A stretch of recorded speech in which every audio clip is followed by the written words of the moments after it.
আসসালামু আলাইকুম। তো গাইস আশা করছি তোমরা সকলে ভালো আছো এবং গাইস আমি ভালো আছি। তো গাইস আজকে ঈদ এবং আজকে আমি ঈদের যেসব স্পেশাল মুহূর্তগুলো আছে সেগুলো গাইস আমি তোমাদের সাথে শেয়ার করতে আছি। এবং গাইস আমি আছি আমার দাদির বাড়ি একটা বিল্ডিং এর ছাদের উপরে এবং গাইস কিছুক্ষণ পর আমার নানি বাড়িতে আছি, সেই শুনে তোমাদের দেখানো হবে। তো কিছু আমরা আমাদের ভিডিওটি শুরু করি। তো গাইস ভিডিও শুরুতে আমি রওনা দেই আমার নানি বাড়ির উদ্দেশ্যে। তো গাইস আমি দাদি বাড়িতে ছিলাম তখন, এখন গাইস আমি নানি বাড়ির উদ্দেশ্যে রওনা দিয়েছি এবং গাইস একটা অটো থেকে আমরা গাইস রওনা দিয়েছি। অটোতে যাওয়ার সময় আমি আশেপাশে দেখতে পাই এই যে ঈদ উপলক্ষে আমাদের এই গ্রামটা অনেক সুন্দরভাবে সাজানো হয়েছে এবং তোমরা দেখতেই পাচ্ছ ভাই পুরো ব্রিজ জুড়ে লাইটিং দেওয়া হয়েছে, তাছাড়া অনেক পতাকা লাগানো হয়েছে। আমরা যখন মোড় নেই তখন দেখতে পাই অনেক দোকান, কিন্তু দোকানে অত ভিড় ছিল না। কিন্তু গেছে এখন ঈদের সময় যা ভিড় হয়েছে অন্য সময় কিন্তু এত ভিড় থাকে না। এবং সামনে গেলে আমরা আরও দেখতে পাই যে আরও অনেকভাবে আমাদের এই গ্রামটা সাজানো হয়েছে। আশেপাশের দোকান অনেক বেশি এবং গাইজ অনেক ধরনের খাবার রান্না করা হচ্ছিলো। কিন্তু গাইজ এখানে ফুচকার দোকানও ছিল। ফুচকা গাইজ ঈদে খুব একটা চলে না, কিন্তু তারপরেও ভাই সবই আছে এখানে। এবং গাইজ আমরা বলতে বলতে প্রায় নানি বাড়ির কাছাকাছি চলে এসেছিলাম। আমরা কি তখন ছিলাম হাই রোডে, কিন্তু পরে আমরা চলে আসি নানি বাড়িতে এবং সব কিছু দেখতে যাওয়ার এক্সপিরিয়েন্সটা আসলে অনেক ভালো ছিল। কিন্তু গাইজ তারপর রাস্তায় একটু ভিড় কম ছিল, কারণ গাইজ কোরবানির দিন সব কোরবানি নিয়ে ব্যস্ত থাকে, তারা কিন্তু খুব একটা বেশি বের হয় না। তো গাইজ আমি এখন চলে আসছি আমার নানি বাড়িতে, কিন্তু গাইজ আমি আসার আগে আমাদের ছাগলটা কুরবানি হয়ে যায়, যাতে তো গাইজ তোমাদের ছাগলটা দেখাতে পারিনি। কিন্তু গাইজ যখন ছাগলের মাংস কাটা হচ্ছে তো গাইজ চলো সেটাই তোমাদেরকে দেখাই। এবং গাইজ তোমরা দেখতে পাচ্ছ যে আমাদের ছাগলের মাংস কাটা হচ্ছে এবং গাইজ আমার দুই মামা মিলে এই ছাগলের চামড়া কাটছে। এবং গাইজ আমাদের ছাগলটা যেখানে কোরবানি করা হয়েছিল সেটা তোমাদের দেখাচ্ছি। এই যে জায়গায় ছাগলটাকে কোরবানি করা হয়েছিল। আপাতত গাইজ কাজ অনেক দূর হয়েছে এবং গাইজ এই শুইনটা একটু বড় ছিল, যার কারণে আমি একটু ফাস্ট করে দিয়েছি। আর গাইজ এই ছাগল সহ আমাদের আরও একটা গরু কোরবানি করা হয়েছিল, কিন্তু গাইজ সেটা ছিল অনেক দূরে, তাই গাইজ ওটা তোমাদেরকে দেখাইনি। আপাতত গাইজ তোমাদের ছাগলের মাংস কাটার শুইনটি তোমাদের দেখালাম।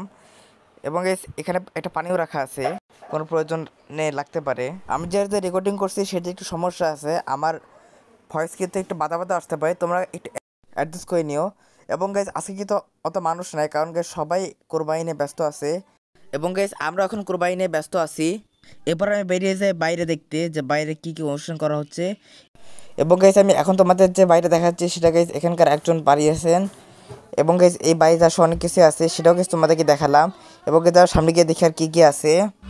এবং এর সামনে গিয়ে আমরা দেখি যে অনেকগুলো দোকান এক্সট্রা বসেছে এবং সেখানে প্রচণ্ড সাউন্ড ছিল, যেখানে গিয়ে শুটিং করাটাও তাই হয়ে গেছিলো। এবং গাইজ তুমি এখানে দেখতে পাচ্ছ যে অনেকে এখানে এসেছে। এখানে কিন্তু গাইজ তাও মোটামুটি ভিড় আছে, কোরবানির সময় যেহেতু তো ভিড় হয় না। এখানে গাইজ আমাদের এই গরুর মাংস কাটা হচ্ছে, সামনে একটা গরু কোরবানি করা হয়েছে। এবং গাইজ আমরা সামনে গিয়ে দেখি সামনে আরও একটা দোকান আছে, সেখানেও বড় বড় সাউন্ড বক্স বসানো হয়েছে। আমি এমন একটা জায়গায় দাঁড়িয়ে আছি যেখানে গেছে সাউন্ড অনেক বেশি, কিন্তু তোমরা গেছে আমার কণ্ঠ শুনতে পাচ্ছ কিনা সেটা গেছে আমাকে কমেন্টে জানাও। আপাতত গাইজ এখানে অনেকগুলো দোকান আছে, তোমাদেরকে গেছে আমি এটা দেখাইছি। তো চলো আমরা অন্য জায়গায় যাই। এবং গেছে আমি এখন তোমাদেরকে জুম করে দেখাচ্ছি যে এখানে কী কী হচ্ছে। এবং গেছে আমরা স্পষ্ট দেখতে পাচ্ছি যে এখানে কোনো এক ধরনের বেচা কেনা হচ্ছে। এবং গেছে তোমরা দেখতে পাচ্ছ যে এখানে কীভাবে সাজানো হয়েছে। তোমরা ভাবো ভাই একটা গ্রামকে ঈদ উপলক্ষে কীভাবে সাজানো হয়েছে। এবং গাইজ আমি এখন আমার এক সুমন আঙ্কেলের দোকানে বসে আছি এবং এটা হচ্ছে সে দোকান। এবং গাইজ আমার সামনে একটা দোকান আছে যেখানে গাইজ দুটো সাউন্ড আছে এবং এখানে গাইজ অনেক ভিড়ও আছে। এবার আমি আস্তে আস্তে বাড়ির দিকে রওনা দেই এবং গাইজ বাড়িতে এসে আমি মাংস কাটার পেছনে সময় দেই এবং গাইজ দিনে বাকিটার সময় আমি এর পেছনেই পার করি। এবং গাইজ তাতে আমরা আবার বের হই। এবং গাইজ তোমরা একবার দেখো দিনের বেলা তোমাদেরকে যেটা দেখেছিলাম ওইটাই, এখন গাইজ লাইটিং করার পর কত সুন্দর লাগছে। এবং গাইজ রাতে অনুষ্ঠানটা অসাধারণ লেভেলে ছিল। এবং গাইজ যে দুটো দোকান তোমাদেরকে দিনের বেলা দেখিয়েছিলাম ওই দুটো দোকানে বিভিন্ন ধরনের খেলা হচ্ছে। এবং গাইজ এই খেলা সম্পর্কে তোমাদেরকে পরে বিশ্লেষণ করবো, আগে তোমাদেরকে দেখিয়ে নেই এগুলা। কিন্তু গাইজ এই ভিডিওটা আমি করিনি, এটা গাইজ অন্য কেউ করেছে এবং অন্য মোবাইল থেকে যাতে ভিডিওটা নিয়েছি, কিন্তু গাইজ সে এই ভিডিওটা লম্বাভাবে করেছে, যার কারণে গাইজ তোমাদের দেখাতে একটু অসুবিধা হচ্ছে, তোমরা গাইজ একটু অ্যাডজাস্ট করে নিও। এবং গাইজ আমাদের ঈদের দিনটা এভাবেই যায়। গাইজ তোমাদের ঈদের দিন কীভাবে গেল সেটা আমাকে কমেন্টে জানাও। এবং গাইজ ভিডিওটি ভালো লেগে থাকে লাইক করো এবং চ্যানেলটিকে সাবস্ক্রাইব করে রাখো। তো গাইজ দেখা হচ্ছে নেক্সট ভিডিওতে, ততক্ষণ পর্যন্ত তোমার সকলে ভালো থাকো। আসসালামু আলাইকুম।